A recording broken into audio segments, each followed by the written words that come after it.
Rise, my apprentice.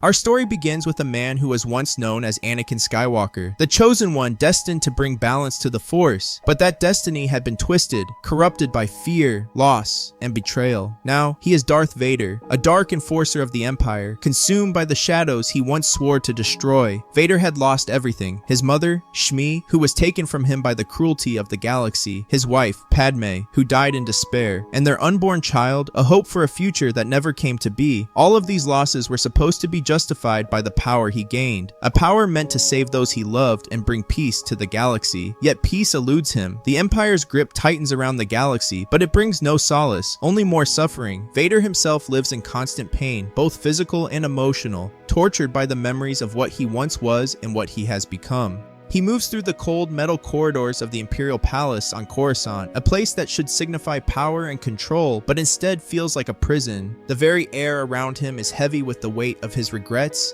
his failures, and the unending servitude to the Emperor, who now holds all the strings of his shattered life. In the darkness of his solitude, beneath the mask, Anakin Skywalker is still there, trapped, longing for the peace he once sought but never found. This is the world Vader inhabits, a world where power means nothing and loss defines everything. Vader wanted this pain to be over, to finally be free from the torment that had consumed him for so long. But there was one obstacle that stood in his way: Palpatine, the man who had promised him power, who had lured him to the dark side with the promise of saving those he loved, was now the very ball and chain that kept him shackled to his suffering. Palpatine, the Emperor, had been the architect of all his misery, the one who had twisted his mind, who had fed on his fears and insecurities. He had pledged his allegiance to this man, believing that it was the only way to achieve the peace and security he so desperately sought. But now, all he could see were the lies, the manipulations that had led him to this hollow existence. Why had he remained loyal for so long? Why had he continued to serve someone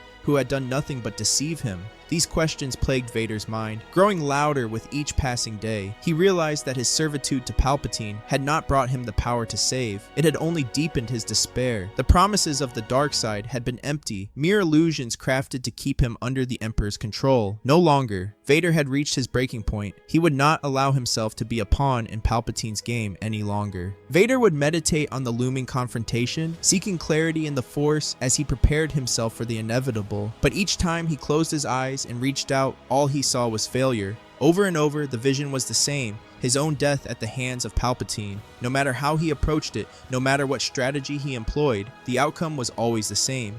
The Emperor was too powerful, too deeply entrenched in the dark side, and Vader was left broken, defeated. These visions began to weigh heavily on him, planting seeds of doubt in his mind. Could he truly break free from Palpatine's grasp, or was he destined to remain a slave to the dark side until the end? The more he meditated, the more these doubts grew, gnawing at the edges of his resolve. The path to freedom seemed impossible, a futile effort that would only lead to his demise. Vader's confidence began to waver. The thought of breaking free, once so clear and determined, now felt distant and unreachable. He questioned his own strength, his own ability to stand against the man who had shaped him into what he was. Could he really challenge the Emperor and survive? Or was he fooling himself, blinded by a desperate hope that would never come to pass? The doubt was suffocating, pulling him deeper into the darkness that had already consumed so much of his life. Each meditation left him more uncertain, more convinced that any attempt to break free would end in failure. The visions were relentless, showing him a fate he couldn't escape, and with each passing day, the fear that he would never be free from Palpatine's control grew stronger. Vader was trapped, not just by the Emperor, but by his own fear and doubt. The path to freedom seemed more distant than ever. In the depths of his doubt, Vader's thoughts turned to his wife, Padme.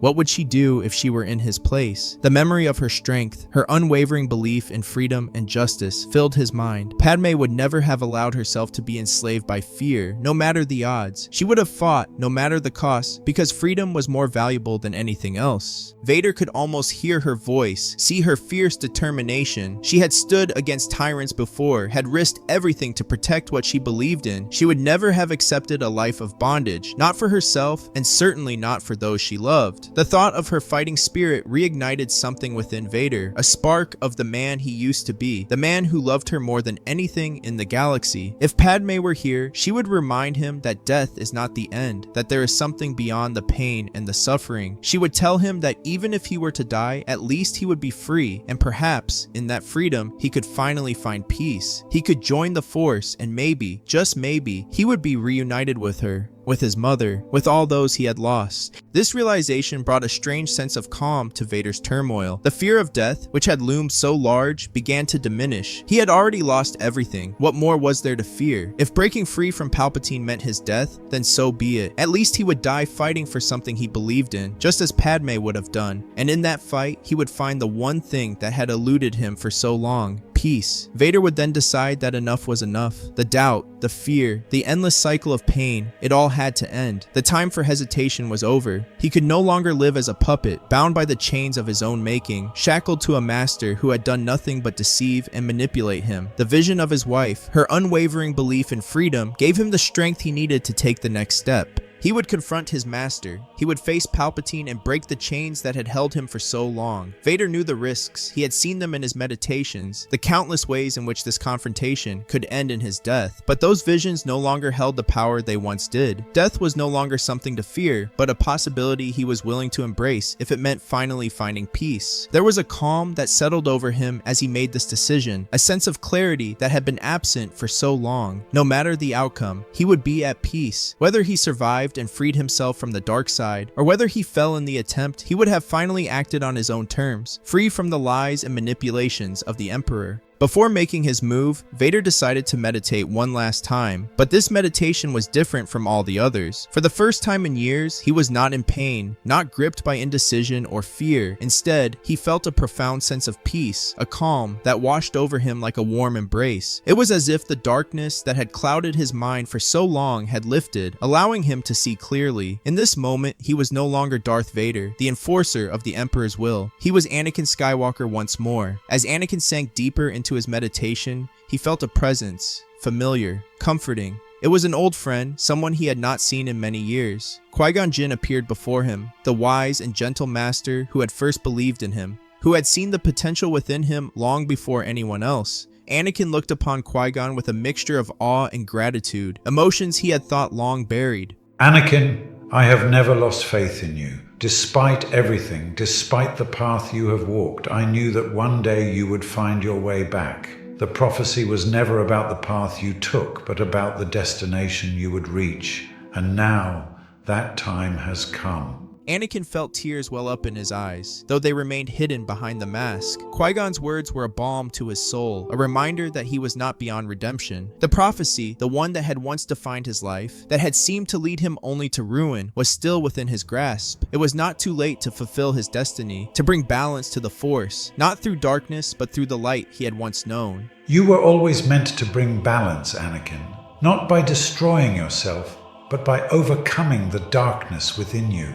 You are the chosen one, and I have always believed that you would fulfill your destiny. For the first time in years, Anakin felt whole. The pain, the anger, the hatred, they were still there, but they no longer defined him. He was Anakin Skywalker, and he was ready to fulfill the prophecy, to bring an end to the darkness that had consumed him for so long. With Qui-Gon's words echoing in his heart, Anakin knew that he was no longer alone. He would face what lay ahead, not as a Sith, but as the Jedi he was always meant to be. Vader moved with purpose, the calm resolve from his meditation still guiding his every action. He prepared his ship, ensuring everything was in place for the journey ahead. The course was set, straight to his master, the Emperor. There was no hesitation, no second guessing. Anakin Skywalker had made his decision, and there was no turning back. As the ship lifted off and entered the vastness of space, Vader once again turned to meditation. The battle that lay ahead weighed heavily on his mind. He knew Palpatine's power, knew the dark depths of the Force that the Emperor could summon. Anakin needed to be prepared for every possible outcome, so he focused on the confrontation, trying to see the path to victory. But each time he envisioned the battle, victory continued to escape him. In these visions, he saw himself falling before the Emperor, overpowered by the sheer might of the dark side. No matter how he approached the scenario, scenario, the result was the same: defeat. The Emperor's laughter echoed in his mind, a haunting reminder of the overwhelming challenge he was about to face. Vader arrived at the Imperial Palace, the very heart of the Empire, where his master awaited. The tension in the air was palpable as he made his way to the throne room, the final confrontation looming ever closer. Anakin could feel the weight of the moment pressing down on him, but he moved forward with unwavering determination. As he entered the throne room, Palpatine, seated in his dark, imposing chair, immediately sensed the shift within his apprentice. The Emperor's yellow eyes gleamed with malevolent curiosity, and a twisted smile curled on his lips. So it has come to this. I can feel the betrayal within you, Lord Vader.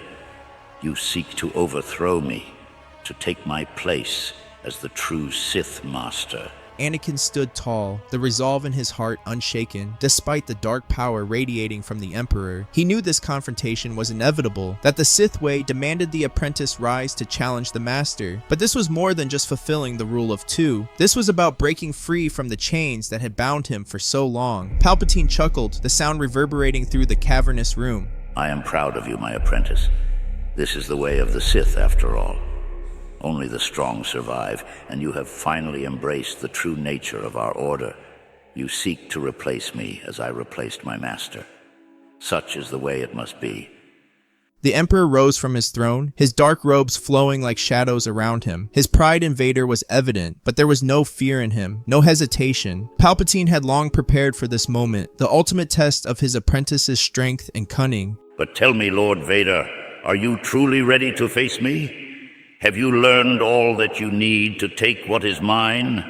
Or will you, like so many before you, fall before the power of the dark side? Palpatine, with a smirk of dark amusement, decided to entertain the idea of lightsaber combat. Though his true power lay in the mastery of the Force, he was also a master of all forms of saber combat, having studied and perfected them over the years. It had been some time since he had engaged in such a duel, and he welcomed the opportunity to dust off his skills. With a flick of his wrist, he beckoned Vader forward, the invitation clear. The two clashed, their sabers meeting with a crackling intensity that echoed through the throne room. Vader's anger fueled his strength, each strike more powerful than the last. The ferocity of his attacks was unlike anything Palpatine had seen from his apprentice before. Anakin was drawing from a deep well of rage, a rage that had been building for years. For a moment, it seemed that this anger, this raw power, was enough to best even the Emperor. Palpatine found himself impressed, his smirk widening as he parried and countered. But there was a moment, a fleeting, terrifying moment, when Vader's strength overcame him, and the Emperor was forced back, nearly losing his footing. The red blade of Anakin's lightsaber bore down on him with a force that threatened to end the duel then and there. But Palpatine was not one to be easily defeated. Seeing the tide of the battle turning against him, he decided to abandon the elegance of saber combat for the brutal efficiency of his true strength, the dark side of the Force. With a snarl, he unleashed a torrent of Force lightning, the raw energy crackling from his fingertips and arcing toward Vader. Vader raised his blade to deflect the lightning, the blue energy reflecting off the weapon in brilliant sparks. But Palpatine's power was overwhelming, and despite the deflection, some of the lightning seeped through, striking Vader's mechanical limbs and his chest plate. The circuits within his suit short-circuited, and the delicate balance that kept him alive began to falter. Vader's breathing became labored, the rhythmic hiss of his respirator now uneven and strained. He could feel his suit failing, the very thing that had kept him alive for so long now becoming his weakness. The power he had used to momentarily best his master in saber combat was slipping away, and the reality of his fragile state began to close in on him. Vader, sensing his imminent defeat, doubled down on his anger and determination. He reached deep into the dark side, focusing all his power on sustaining his failing body. The Force surged through him, bolstering his weakened lungs and forcing air through his damaged respirator. He channeled that same dark energy into deflecting the lightning back at Palpatine, pushing back against the overwhelming onslaught. But the clash of their combined powers became too much for even the Sith Lords to control. The energy exploded outward, sending both Vader and Palpatine flying across the throne room. They crashed to the ground with a violent force, the impact leaving Vader barely alive. His suit sputtered, sparks flying from the damaged systems as he struggled to move.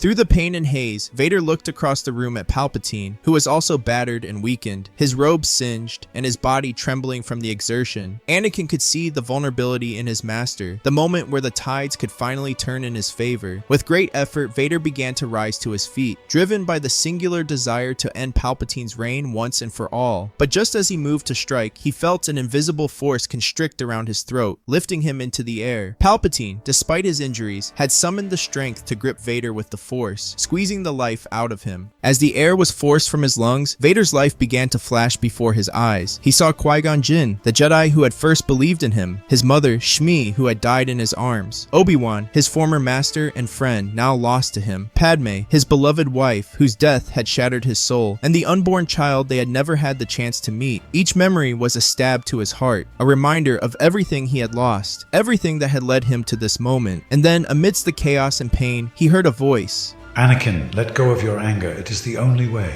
The words cut through the darkness like a beam of light. In that moment, Vader realized the truth. His anger, his hatred had been the chains that bound him to this fate, the very thing that had turned him into the monster he had become. As Anakin let go of his anger, he felt the chains that had bound him for so long begin to break. The darkness that had consumed him for years started to lift, and in its place, he felt the warmth of the light, a sensation he had not known since his days as a Jedi. The Force, now balanced within him, surged with a power he had almost forgotten, a power not born from hate or fear, but from hope, love, and the desire for peace. This newfound strength gave Anakin the true power and determination he needed. The light within him grew, pushing back the grip Palpatine had on his throat. With a final surge of the Force, Anakin broke free from the Emperor's hold. Palpatine's eyes widened in shock as Anakin reached out, pulling him toward him with an irresistible force. With a swift, decisive motion, Anakin plunged his lightsaber into Palpatine's chest, the red blade piercing through the dark robes of the Sith Lord. Palpatine's expression twisted in pain and disbelief as the life drained from his body. The Emperor, the dark puppet master who had orchestrated so much suffering, was finally defeated. In that moment, Anakin Skywalker was free. He had broken the chains of the dark side and fulfilled his destiny, not as Darth Vader, but as the Chosen One. The prophecy was complete and balance was restored to the Force. But as Palpatine's life faded, so too did Anakin's. The damage he had sustained was too great, his body too broken to continue. The years of torment, the injuries sustained in battle, and the final confrontation had taken their toll. He could feel his life slipping away, but there was no fear, no regret, only peace. As Anakin collapsed to the ground, he felt the Force surrounding him, comforting him in his final moments. He had done what he had set out to do. The darkness was gone, and the galaxy would be free from the tyranny of the Sith. In his last seconds of consciousness, as the light of life began to fade, Anakin felt a presence around him, warm, comforting, and familiar. Qui-Gon was there, guiding him toward the light, his voice calm and reassuring. And then, most importantly, Anakin saw Padme. She stood before him, just as he remembered her, radiant, kind, and full of love. Her presence filled him with a peace he had not known in years, a peace that only she could bring. In her eyes, he saw the forgiveness he had longed for, the acceptance he had thought he would never find. Anakin, it's time to let go. With their guidance, Anakin finally released the last remnants of his pain, his anger, and his fear. He let go of the darkness that had consumed him, and with it, the identity of Darth Vader that had defined him for so long. In its place, Anakin Skywalker was reborn, whole and free. Anakin slowly opened his eyes, confusion clouding his thoughts as he tried to grasp where he was. The last thing he remembered was the peace of becoming one with the Force, yet here he was, alive and seemingly whole. He sat up, taking in his surroundings. A strange, ethereal place that seemed both familiar and alien at the same time. The sky was painted in surreal hues, and the landscape around him was a blend of the natural and the mystical. As he stood, he noticed someone approaching him. It was Qui-Gon Jinn, but not as a ghost or a vision. Qui-Gon was there in the flesh, just as he had known him years ago. Anakin's confusion deepened, but there was a sense of calm in Qui-Gon's presence, a reassurance that he was exactly where he needed to be. Anakin, you have achieved what few ever do, oneness with the Force. You have found true balance within yourself, and now you stand at the center of that balance. Where are we? He asked, though part of him already knew the answer. This is Mortis, a place where the Force is strong, where the balance between the light and the dark is held. You are here because you have become the embodiment of that balance. But the journey does not end here, Anakin. It is only beginning. Anakin's mind raced, trying to understand the gravity of what Qui-Gon was telling him. He had spent so long struggling with the dark and the light, and now he had found equilibrium. But what did that mean for him now? You have achieved what many thought impossible, but with this achievement comes a new responsibility.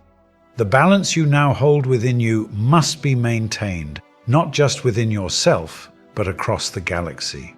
The Force has chosen you to take on a role that is vital to its continued harmony. What must I do? You must assume the role of the new father of Mortis. The Force has brought you here because you are the one who can maintain the balance, who can ensure that the galaxy does not fall into chaos again. It is a great responsibility, but I have no doubt that you are ready for it.